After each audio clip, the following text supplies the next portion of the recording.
untuk kita pahami. Iwan andungnya rahimakumullah yang andung talimi yang dimuliakan Allah, agar kita berhasil mengatur waktu dengan baik dan maksimal sesuai dengan misi. Misi kita apa Pak di dunia ini?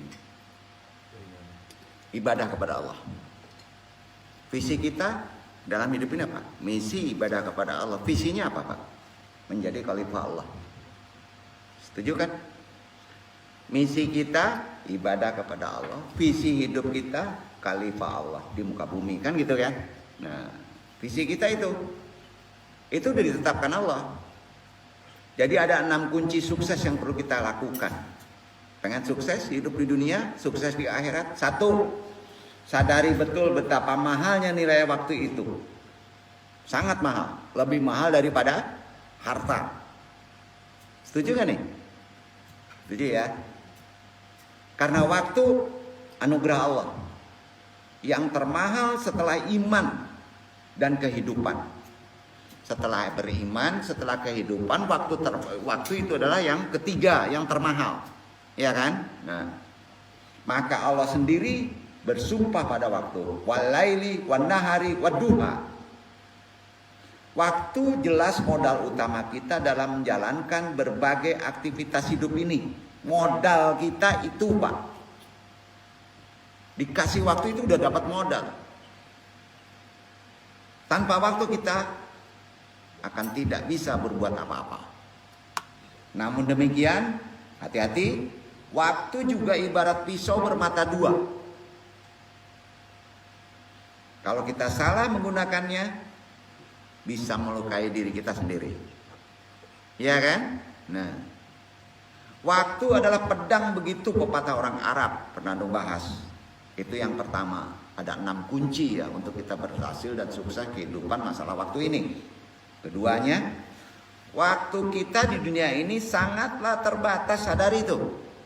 Dan sangatlah pendek jika dibandingkan keseluruhannya perjalanan kita menuju Allah.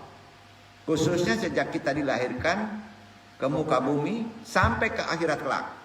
Karenanya waktu kehidupan dunia ini akan terasa sangat lebih pendek dan sedikit lagi jika dibandingkan dengan kehidupan akhirat. Perbandingannya sudah kita hitung 1,5 jam Al-Quran. Tak terasa umur kita dari waktu ke waktu semakin bertambah.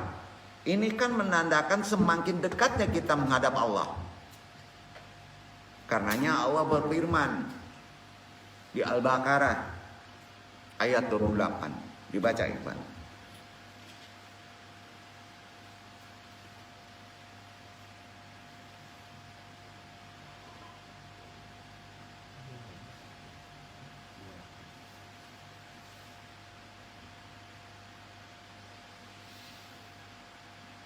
Kaifa ta'furuna billahi wa kuntum amwatan fa'ahyakum Thumma yumitukum Thumma yuhyikum Thumma ilaihi turja'un. Mengapa kamu kafir kepada Allah, padahal kamu tadinya mati? Lalu Allah menghidupkan kamu, kemudian kamu dimatikan dan dihidupkannya kembali, kemudian kepadanya lah kamu dikembalikan. Setuju ya? Nah, yang pertama tadi kan untuk manage waktu itu supaya berhasil sukses kehidupan dunia dan menyangkut kehidupan akhirat. Ya, pertama sadari betapa mahalnya nilai waktu. Yang kedua, waktu kita itu sangat terbatas, pendek.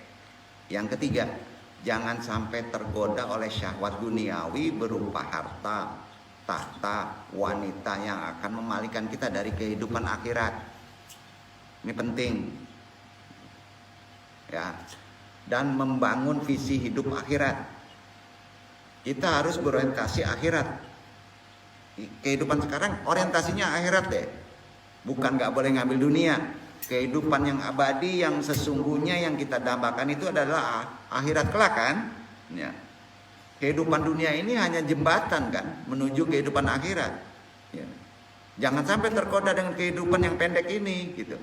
Dunia ini hanya tempat kita menumpuk bekal akhirat kan, ladangnya kan. Hidup di dunia ini hanya ladang amal soleh kita sebagai investasi yang akan kita petik keuntungan besar-besarnya, sebesar-besar di akhirat kelak. Faktanya, tak ada seorang manusia pun yang mampu tinggal dan hidup di atas bumi ini beribu tahun. Nggak ada, apalagi selamanya. Bahkan untuk mencapai 100 tahun aja udah langka zaman sekarang. Ya kan? Lalu kenapa kita masih saja lupa hakikat dunia yang sementara? Sering lupa. Dan akhirat yang abadi. Sebab itu kalau kita tertipu oleh rayuan dan tawaran gemerlapnya kehidupan dunia yang tidak seberapa ini, kita akan gagal deh, insya Allah gagal deh. Sepanjang perjalanan hidup kita, baik di dunia maupun di akhirat kelak. Jangan-jangan kita nggak ketemu lagi di majelis nanti di sana. Andung ingin ketemu lagi di majelis sana.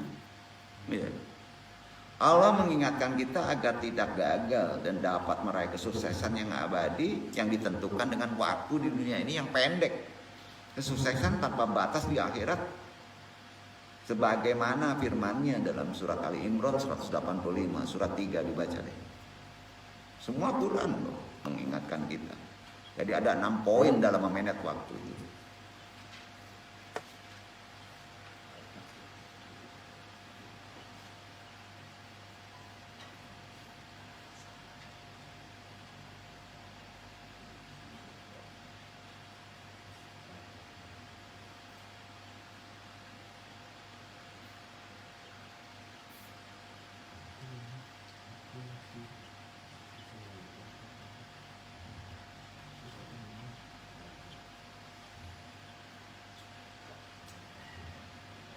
Kullu nafsin dha'iqatul maut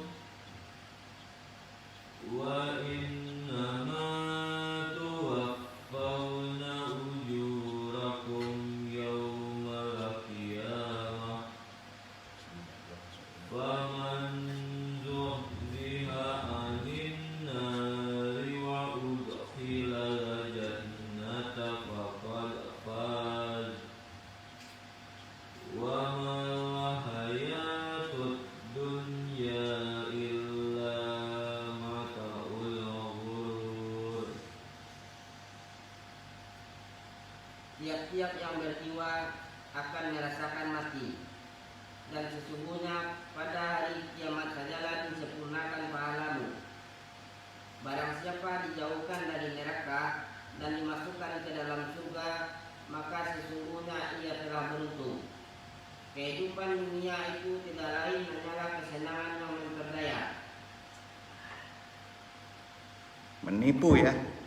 Keempat, kalau ingin sukses, sadari bahwa kesempatan hidup di dunia yang sementara ini ada batas dan ada hambatan yang harus kita lewati.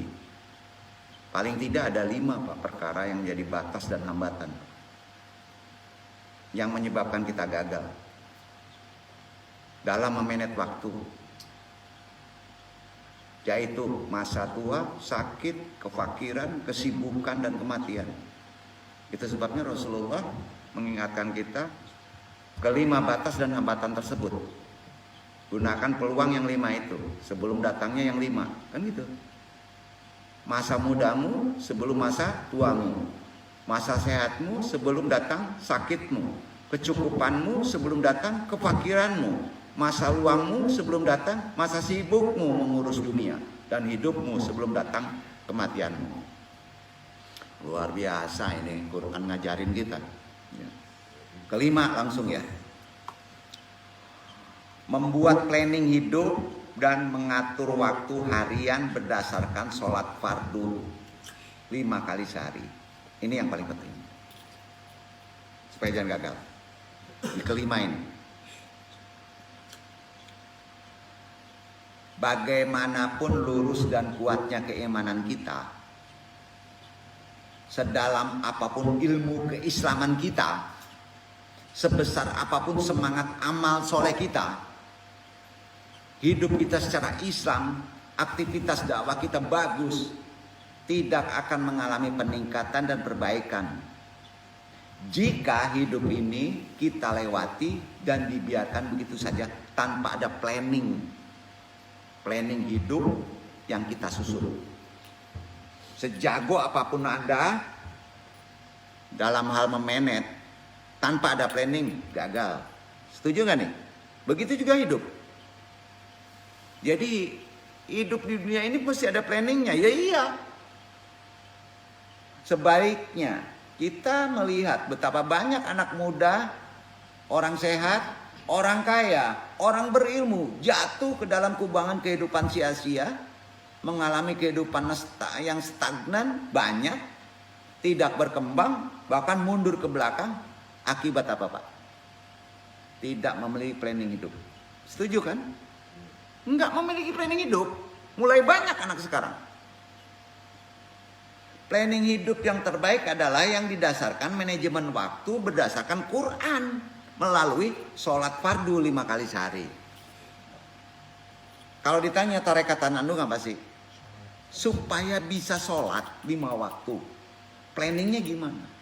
Itu terkait waktu. Sebab itulah Allah mewajibkan kita sholat fardu 5 kali dalam sehari semalam. Urutan dan jarak antara satu sholat dan sholat berikutnya sangat mengagumkan, Pak. Udah diatur Allah itu. Perhatikan nih planningnya. Dimulai dari sholat subuh saat fajar menyingsing. Dilanjutkan sholat zuhur saat matahari melewati sedikit dari atas kepala kita. Kemudian diteruskan dengan sholat asar ketika bayang-bayang sudah sepanjang dirinya. Dilanjutkan dengan sholat maghrib saat matahari tenggelam. Dan ditutup dengan sholat isya saat warna merah syafaq muncul di sebelah barat. Itu manajemennya dalam waktu 5 kali. Jadi itu patokan waktu yang amat teliti dan sesuai dengan kapasitas dan beban diri kita yang Allah ciptakan untuk manusia. Dasarnya firman Allah An-Nisa surat 4 ayat 103, dibaca coba. Itu dasarnya.